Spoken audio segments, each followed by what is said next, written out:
নমস্কার বন্ধুরা, অ্যাবি নিউজে স্বাগত জানাচ্ছি। সাথে রয়েছে আমি অভিজিৎ। আপনারা দেখছেন অ্যাবি নিউজ। আমাদের অ্যাবি নিউজ ফেসবুক পেজে আপনারা দেখতে পাচ্ছেন এবং আমাদের এই অ্যাবি নিউজ ইউটিউবেও চলছে। আপনারা ইউটিউবে সাবস্ক্রাইব করবেন এবং ফেসবুকে ফলো বাটনে ক্লিক করবেন। এবং যদি আমাদের এই সংবাদ যদি ভালো লেগে থাকে আপনাদের, তাহলে শেয়ার করবেন, লাইক করবেন, কমেন্ট করবেন। কমেন্টের মাধ্যমে আপনারা আমাদেরকে আরো ভালো কাজ করার জন্য উৎসাহিত করবেন। ধন্যবাদ। চোখ রাখুন অ্যাবি নিউজে। আজকে আমরা তিন মণ্ডলের কার্যকর্তারা এখানে উপস্থিত হয়েছি। আজকে উপস্থিত হয়ে আমরা ভারতীয় জনতা পার্টির বিভিন্ন কার্যকর্তা আমার দুর্লভচরণ মণ্ডল সভাপতি উল্লেখ করেছেন। এখানে আমাদের এই বিধানসভা চক্রের যে জেডপিসি 4 জন আছে এখানে উপস্থিত আছে এবং 23 এপি সদস্য এখানে উপস্থিত আছে এবং 24 জন পঞ্চায়েত সভাপতিরা এখানে উপস্থিত আছেন এবং জেলা কমিটির থেকে আমার সঙ্গে আসা আমার 2 সাধারণ সম্পাদক দিলীপ দাস মহাশয়, জয়শঙ্কর চক্রবর্তী এবং আমার একজন উপসভাপতি যিনি এই মণ্ডলের প্রভারী বিশ্বতোষ সেন মহাশয় এবং আমার জেলার সহপ্রভারী সুরজ সেন মহাশয় আমাদের এই আজকের সাংবাদিক বৈঠকে উপস্থিত আছেন। আজকে এখানে উপস্থিত হয়ে আমাদের কার্যক্রমের মাধ্যমে আমাদের যারা কার্যকর্তারা ওনারা কিছু বক্তব্য আমার কাছে তুলে ধরেছেন, আর এই বক্তব্য আজকে আপনাদের সামনে আমি তুলে ধরব। আজকে 25 অক্টোবর, আর এই 25 অক্টোবরে আমাদের ছট পূজার দিন আমাদের মাননীয় এমপি মহোদয়ের বাসায় অনেক এখানে কিছু জনসাধারণ গিয়েছিল এবং ওনারা একটা মেমোরান্ডাম দিয়েছিল এবং মেমোরান্ডামে ওনারা কিছু জিনিস উল্লেখ করেছে। আমি জেলা সভাপতি হিসাবে একটা জিনিস বলতে চাই যে ভারতীয় জনতা পার্টি এমন একটা রাজনৈতিক দল, এটা একটা সুশৃঙ্খল পরায়ণ রাজনৈতিক দল এবং ভারতীয় জনতা পার্টি ভারতবর্ষ যখন গণতান্ত্রিক দেশ, আমাদের দলটাও একটা গণতান্ত্রিক দল। আজকে আমাদের দল একটা প্ল্যাটফর্ম আছে। আজকে এই বিধানসভা চক্রের থেকে কেউ যদি নির্বাচনে লড়তে ইচ্ছুক থাকেন, এটা কোনো দোষের বিষয় নয়, সেটা নিশ্চয়ই সে দাবি করতে পারে, যে কোনো সাধারণ কার্যকর্তারাও দাবি করতে পারেন। কিন্তু এটা একটা প্ল্যাটফর্ম আছে, জেলা সভাপতির কাছে ওনারা মেমোরান্ডাম দেবেন বা রাজ্যিক সভাপতির কাছে মেমোরান্ডাম দেবেন। পরবর্তী সময় সেটা পার্লামেন্টারি যে আমাদের কমিটি গঠন হবে, নির্বাচনী কমিটি, সেই কমিটিতে ওনারা বিবেচনা করবেন। আজকে এখানে আমি আসার পর উপলব্ধি করতে পারলাম এখানে যে 3 মণ্ডল সভাপতি আছেন এবং 4 জন জেডপিসি আছেন এবং এপি সদস্য এবং যারা পঞ্চায়েত স্তরের যারা আছেন সবাই আজকে আমাদের বর্তমান যিনি বিধায়ক আছেন বিজয় মালাকার, উনার প্রতি সকলের আশ্বস্ত আছে। উনারা সবাই আমাকে বলেছেন যে উনারা বিজয় মালারকে আবার উনারা বিধায়ক হিসাবে দেখতে চান। ভারতীয় জনতা পার্টি আমার মাধ্যমে এখান থেকে যেন উনাকে আমরা রেকমেন্ড করে দিই, এইভাবে আজকে বলেছে। আর আজকের দিনে এই জিনিসটা আমি বলতে চাই যে ভারতীয় জনতা পার্টির কার্যকর্তা আজকে এই ভিডিও মারফতে ওনারা বলেছেন যে ভিডিও কনফারেন্সে বা সোশ্যাল মিডিয়ায় বলেছিলেন যে ভারতীয় জনতা পার্টির কিছু কার্যকর্তা, আর আমি এই কথাটা বলতে চাই আজকে এখানে যারা উপস্থিত আছেন বর্তমানে তাদের নেতৃত্বে পার্লামেন্ট নির্বাচনে আমাদের এমপি মহোদয় 1 লক্ষ ভোট বেশি পেয়েছে এবং এই বিধানসভা চক্র থেকে প্রায় 72,000 প্লাস ভোট বেশি পেয়েছেন উনাদের নেতৃত্বে। এবং উনাদের নেতৃত্বে পঞ্চায়েত নির্বাচনে আমরা বিরাট সাফল্য পেয়েছি। 4টা জেডপিসি জয়ী হয়েছি, 23টা এপি মেম্বার জয়ী হয়েছি এবং আমরা 24টি পঞ্চায়েতে আমাদের নির্বাচন করতে সক্ষম হয়েছি। এই যে এটাই ভারতীয় জনতা পার্টির মূল টিম, আর উনারা বিধায়ক বিজয় মালারকে চাইছেন। এছাড়াও যদি কোনো কার্যকর্তারা থাকেন ওনাদের দাবিও রাখতে পারেন, কিন্তু আজকের দিনে আমাদের দল বিবেচনা করবে এবং আমাদের দল যার প্রতি সমর্থন বেশি আছে, আমরা তৃতীয়বারের জন্য আমাদের মাননীয় মুখ্যমন্ত্রী ডক্টর হেমন্ত বিশ্ব শর্মার নেতৃত্বে আসামে সরকার গঠন হবে।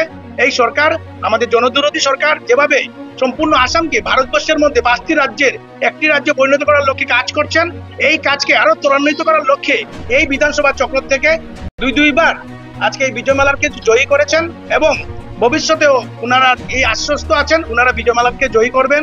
আজকে সাংবাদিক সম্মেলনের মাধ্যমে আমি এই জিনিসটা আপনাদেরকে বলতে চাই যে আমাদের পার্লামেন্টারি বোর্ড যাকে প্রার্থিত্ব দেবে এই বিধানসভা চক্র থেকে জনগণ ওনাকে জয়ী করবেন। কারণ এই রামকৃষ্ণনগর বিধানসভা চক্রের যারা জনগণ আছেন তারা ভারতীয় জনতা পার্টিকে আপন করে নিয়েছেন এবং উনারা চাইছেন এই বর্তমান বিজয় মালাকারকে নেতৃত্বে এই বিধানসভা চক্রে অনেক উন্নয়ন হয়েছে, মেডিকেল কলেজ হয়েছে এবং মহিলা কলেজ হয়েছে এবং বিভিন্নভাবে আজকে অডিটোরিয়াম হয়েছে, রাস্তাঘাট থেকে ধরে পানীয় জল থেকে ধরে বিভিন্ন ডেভেলপমেন্ট আসামের মধ্যে উল্লেখযোগ্য ডেভেলপমেন্ট এখানে হয়েছে এবং জনসাধারণ উনার পাশে দাঁড়িয়েছে। এই জন্য আজকে উনারা যারা আজকে এখানে উপস্থিত আছেন সবাই বিজয় মালাকারকে প্রার্থী রূপে চাইছেন এবং জেলা সভাপতি হিসাবে উনারা আমাকে দাবি করছেন যে আমি যেন বিজয় মালাকারকে রিকমেন্ড করে স্টেটে পাঠাই এবং আমি আজকে আশ্বস্ত করতে চাই আজকে আমার যারা কার্যকর্তাদের সম্মান জানিয়ে আমি সেটা করব। আমাদের দল গণতান্ত্রিক দল এবং আমাদের দলের অনেক সমর্থক, এই সমর্থের মধ্যে আজকে আমরা 80% 90% মানুষ একদিকে থেকে 5% মানুষের অন্য কিছু চিন্তাধারা থাকতে পারে, সেটা দল বিবেচনা করবে এবং সকলের অধিকার আছে কিন্তু দলীয় প্ল্যাটফর্ম আছে, দলীয় প্ল্যাটফর্মের মাধ্যমে।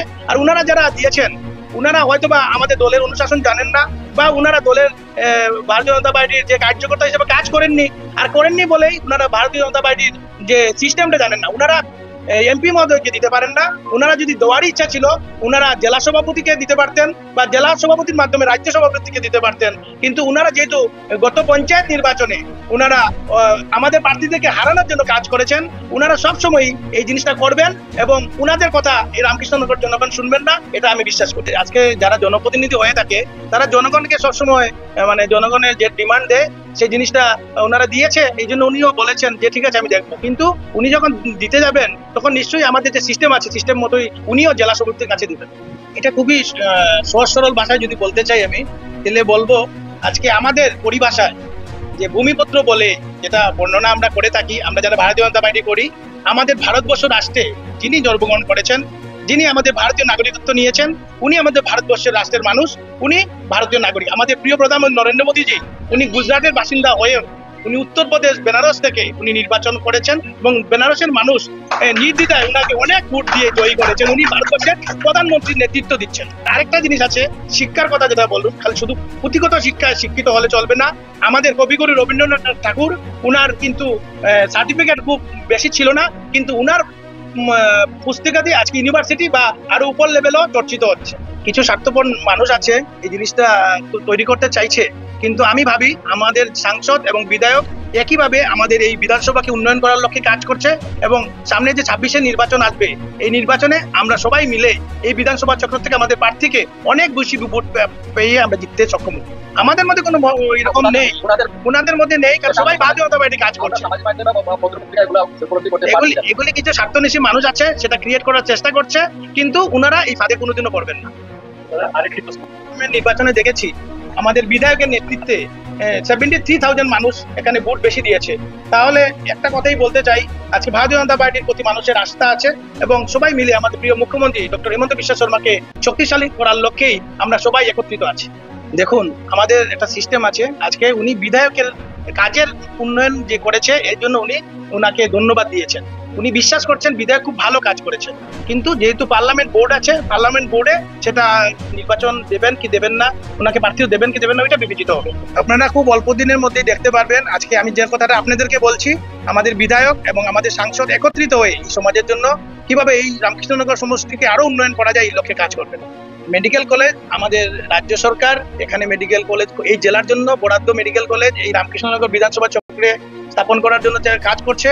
আজকে একটা জিনিস, সেই কথাটা আপনি যেটা উপস্থাপন করেছেন সেটা সত্যি, এটা ওই সময় আমাদের স্বাস্থ্যমন্ত্রী ডক্টর হিমন্ত বিশ্ব শর্মা বলেছিলেন, এরপরে এখানে আমরা ভোট বেশি পেয়েছি, কিন্তু এটা সম্পূর্ণ তদারকি করেছেন বর্তমান বিধায়ক বিজয় মালাকার, আর এই জন্যই এটা এখানে কাজ হচ্ছে।